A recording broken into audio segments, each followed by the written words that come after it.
There is one single act you can perform only once. Do it correctly, and she will dream of you every night for the rest of her life. Not gentle dreams, not sweet nostalgia.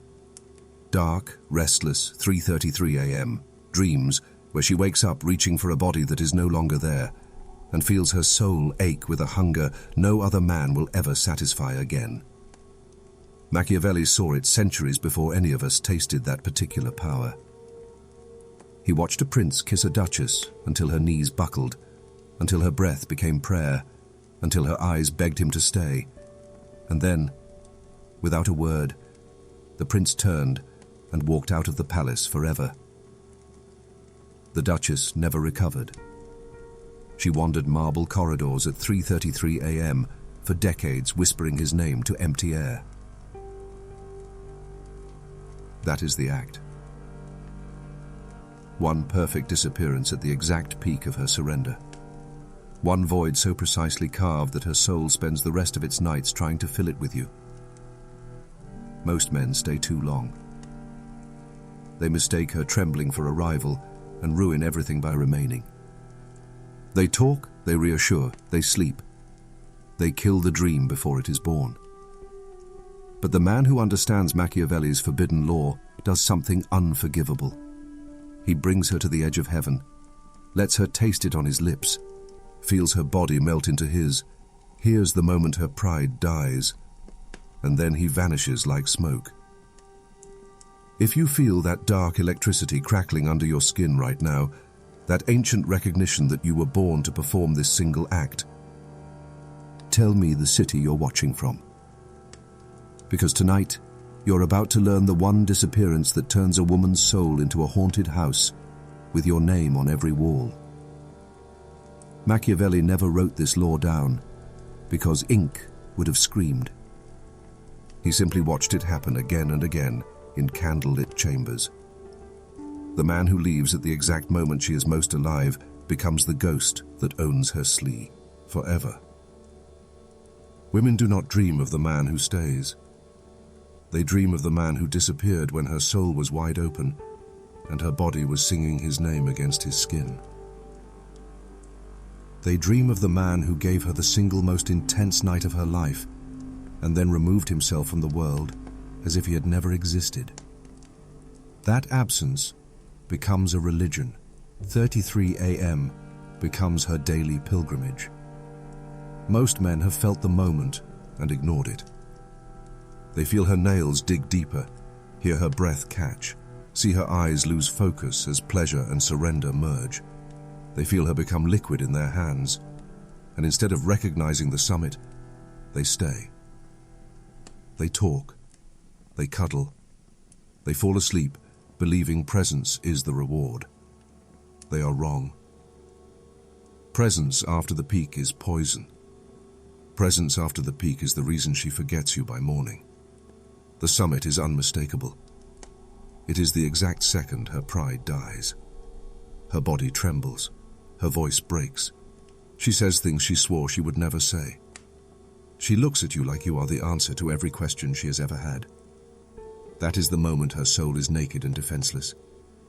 That is the moment most men ruin everything by staying. Machiavelli understood that real power is not in conquest, it is in withdrawal at the perfect instant. He saw princes win wars by refusing to enter cities that were already begging to surrender. The same law governs flesh. The man who withdraws when the city is begging to surrender becomes the legend the city tells its children about for centuries. You have one chance, only one, to perform this act correctly. Do it too early and she feels rejected. Do it too late and she feels you are just another man who overstayed. Do it at the exact peak and you carve your name into the deepest part of her nervous system. She will not understand what happened. She will wake up alone, sheets still warm from your body, heart racing, skin still singing, and you will be gone. No text, no note, no explanation. Only the echo of the most intense night of her life and the sudden, terrifying vacuum where you used to be. That vacuum is the seed. That vacuum is what will bloom at 3:33 a.m. every night for years. She will lie in the dark, reaching for a body that vanished at the exact moment she needed it most. She will replay every second, searching for the mistake she made that made you leave. She will never find it, because there was no mistake. There was only a man who understood the law. If that law just sliced through every memory of every woman you ever stayed too long with, if you already know exactly which night you should have disappeared instead of falling asleep, stay perfectly still. Because what comes next is the precise anatomy of the act. How to recognize the summit, how to leave without a trace, and how to make sure her soul never stops looking for you in the dark. This is the precise anatomy of the one act you will ever need. First, you bring her to the emotional summit, not through tricks, but through absolute presence. You give her your complete attention, your undivided call, your unhurried touch, your voice that says nothing, yet promises everything. You let the moment build slowly, deliberately, until her breathing changes, until her eyes lose focus, until her body speaks a language older than words. You do not rush. You do not perform. You simply become the calm center of her storm. The summit has 5 unmistakable signs. Her breath catches and then deepens, no longer shallow, no longer controlled. Her pupils dilate until the color almost disappears. She stops speaking in full sentences. Words fragment into single syllables, your name repeated like prayer. Her body melts. Tension leaves her shoulders, her back, her thighs. She becomes liquid against you. She looks at you with something beyond desire. Something that looks like surrender, like recognition, like seeing God for the first time. That 5th look is the exact moment. That is the peak Machiavelli waited for in every palace he ever studied. That is the instant her soul is completely open and her pride has died a quiet, beautiful death. Most men feel it and panic. They mistake the summit for a rival. They start planning breakfast, future dates, labels. They start talking to fill the sacred silence. They stay. You will do the opposite.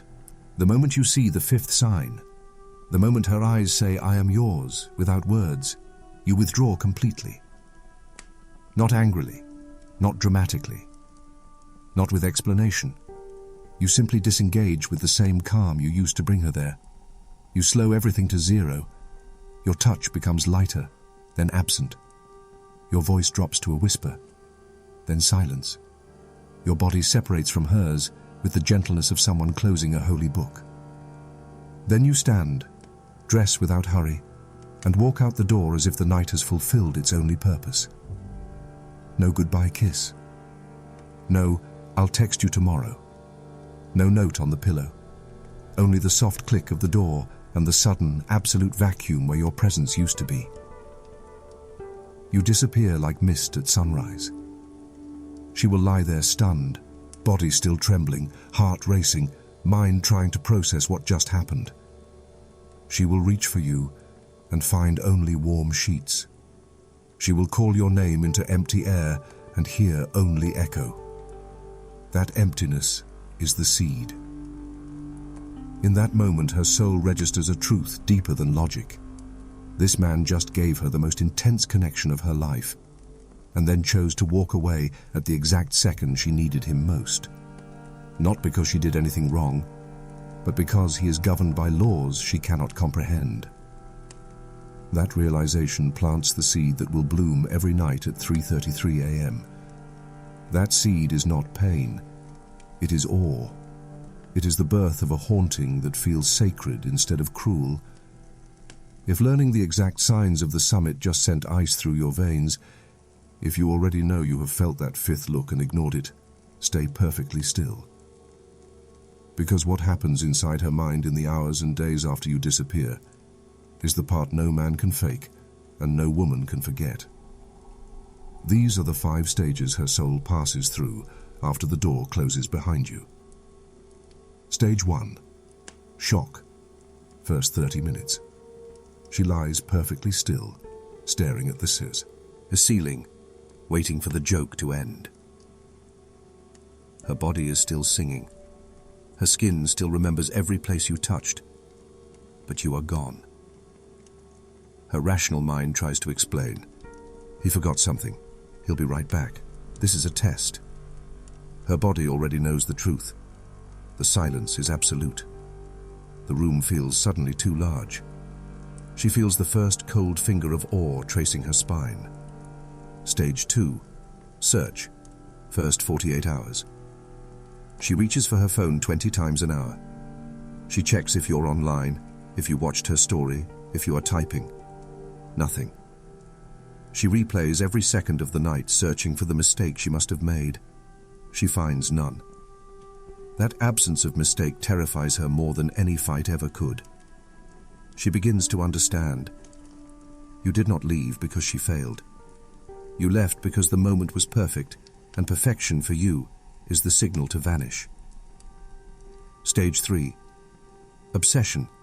Days 3 to 14. The haunting begins. She dreams of you every night. Not soft dreams. Dreams where she reaches for you and the bed is cold. She wakes at 3:33 a.m. with your name on her lips and her chest aching like something vital was removed. She drives past places you never even went together. She hears your voice in crowds. She starts sentences and stops because they were meant for you. Her friends notice she is somewhere else. She cannot explain where.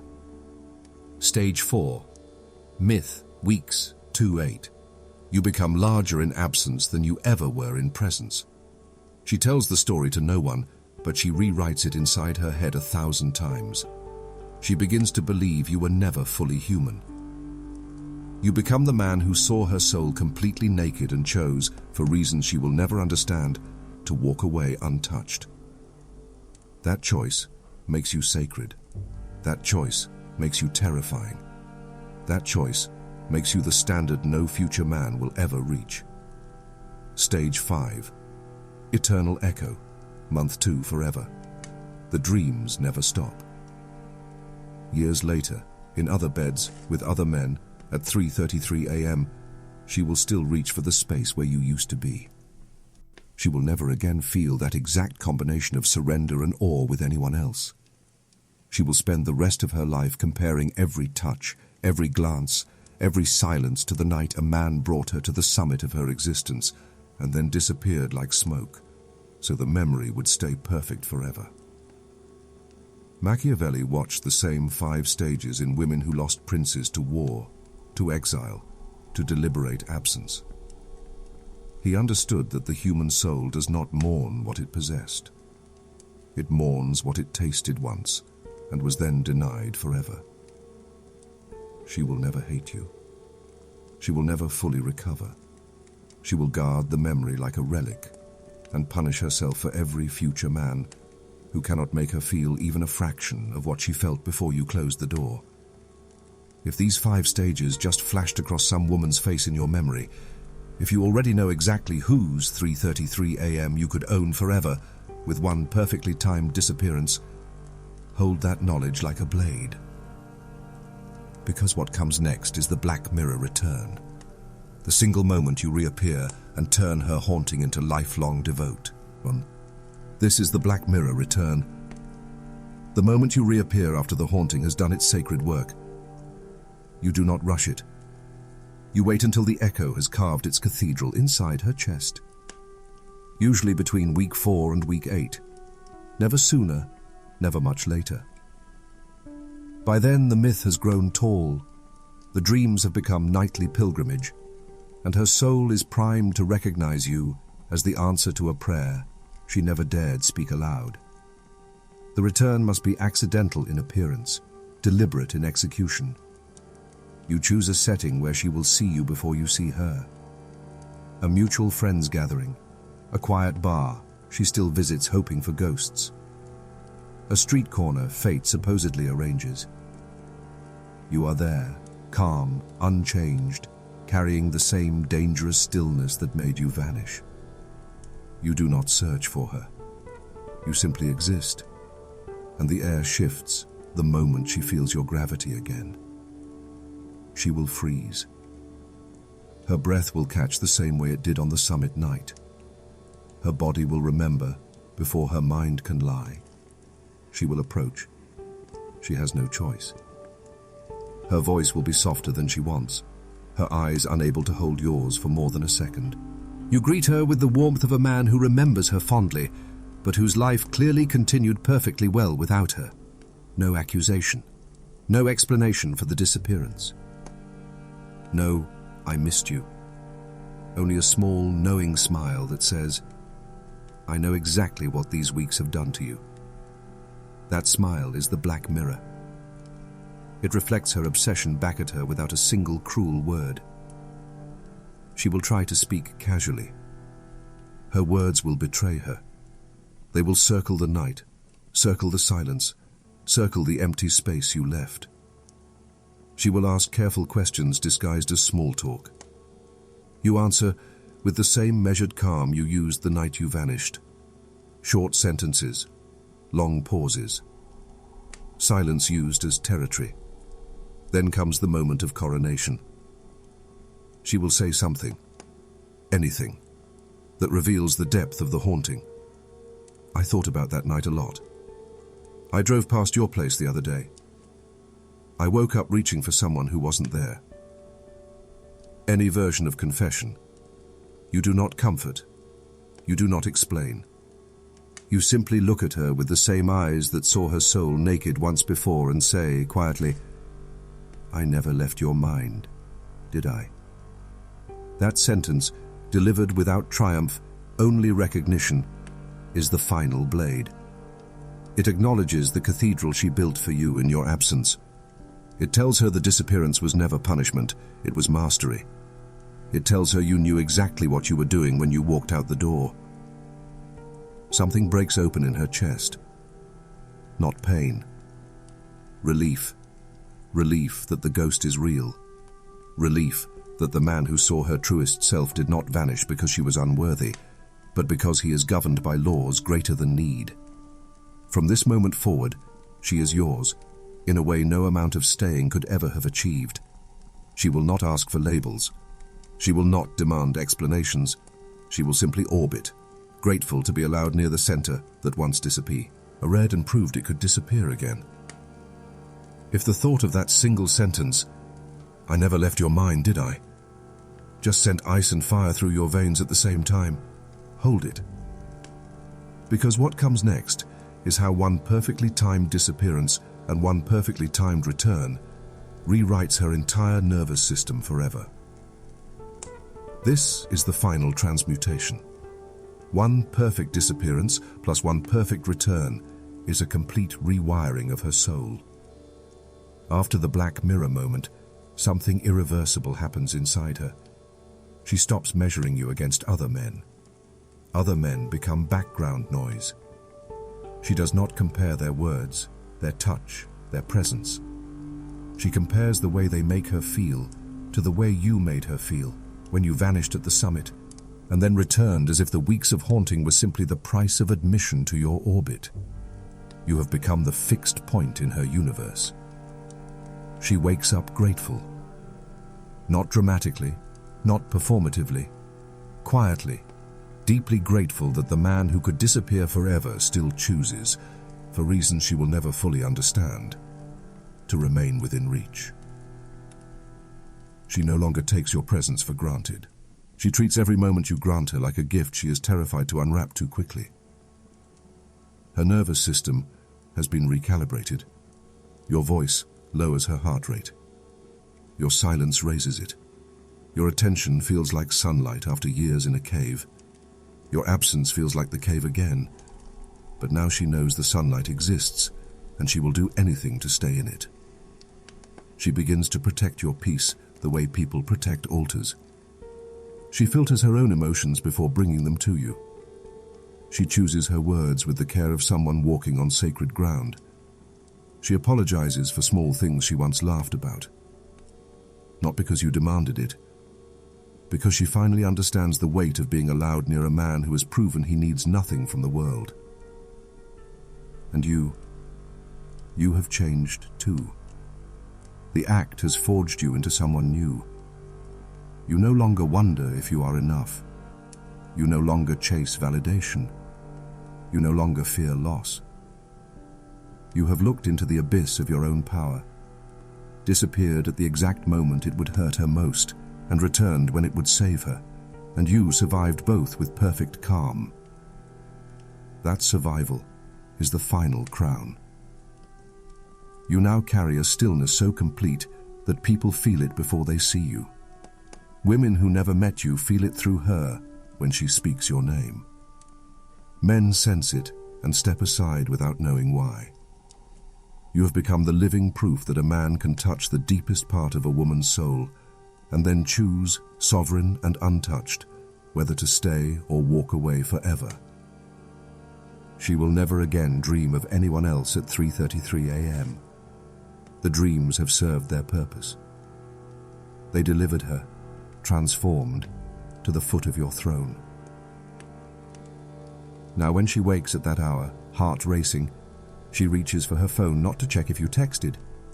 She already knows you choose when to appear, but to feel the quiet gratitude that you are still in her world. Machiavelli would do it. He'd close his secret ledger here and smile. He spent his life teaching princes how to be feared and loved at once. You have done something greater. You have made one woman love you by proving in a single night and a single return that your love is a choice, not a need. If every word you just read carved itself into your chest like cold fire, if you already know whose soul is waiting for this single act, hold that knowledge sacred. Because the transmutation is complete, and from this night forward you will never again be just a man. You will be the one who disappeared at the summit and returned as gravity itself. This is the forbidden law. Machiavelli never trusted to paper. One single disappearance at the exact peak of her surrender. One single return when her soul has rebuilt itself around your absence. That is all it takes. From this night forward, you will never again lie awake wondering if she thinks of you. You will know. You will feel it in the way her voice softens when she says your name. You will see it in the way her body turns toward you, even when her eyes pretend not to. You will hear it in the silence at 3:33 a.m., when she wakes reaching for the space you once filled and now choose to fill again. She will never own you. She will only be allowed near you. And in that allowance, she will find the deepest peace she has ever known. You have become the man who can touch heaven and then walk away untouched. The man who can return from the void and be greeted like returning light. The man whose presence is no longer a gift she receives, but a gift she is grateful to be worthy of. The act is complete. The seed is planted. The haunting has done its work. If every word you just absorbed is burning behind your eyes right now, if some woman's face appeared the moment you understood the law and you already know the exact night you will disappear from, comment the city you're watching from. Because her soul is already counting the hours until 3:33 a.m., and from this moment forward, every dream she has will carry your name like a prayer she never learned to speak. You are no longer the man she met. You are the one she will never stop reaching for in the dark.